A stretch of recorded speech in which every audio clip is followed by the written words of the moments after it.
Sound photo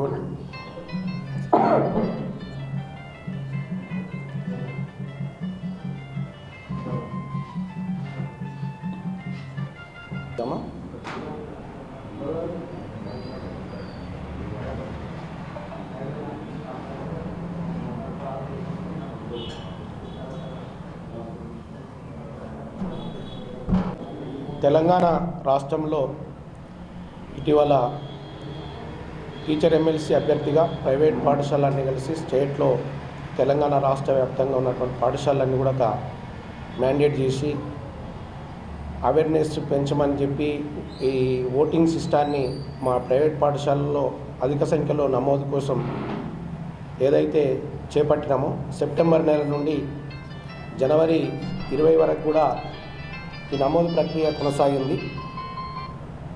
ఈ నమోదు ప్రక్రియలో అత్యధికంగా ఎప్పుడు లేనటువంటి ఓటర్ సంఖ్యను మేము సాధించగలిగినాం.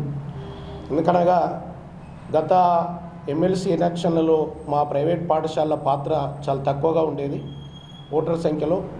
ఈసారి దాదాపుగా 8,000 పైచిలుకుగా ప్రైవేట్ పాఠశాల నుండే ఓటర్ నమోదు ప్రక్రియ జరిగింది. అంటే ఎన్రోల్ చేసుకున్నాం.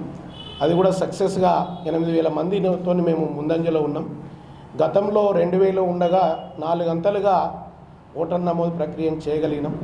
అది మా ఐకమత్యంతో సాధించినటువంటి విజయంగా చెప్తూ ఇటీవల తెలంగాణ రాష్ట్రంలో ప్రైవేట్ పాఠశాలల్లో ట్రస్మా సంఘం ద్వారా మేము ఎన్నో కార్యక్రమాలు చేపట్టినాం. అది మీ అందరికీ తెలిసినటువంటి విషయం.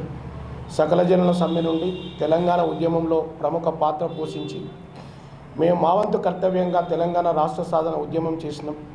రాష్ట్ర సాధన దిశలో కూడా పాల్గొన్నాం, సాధించినాం.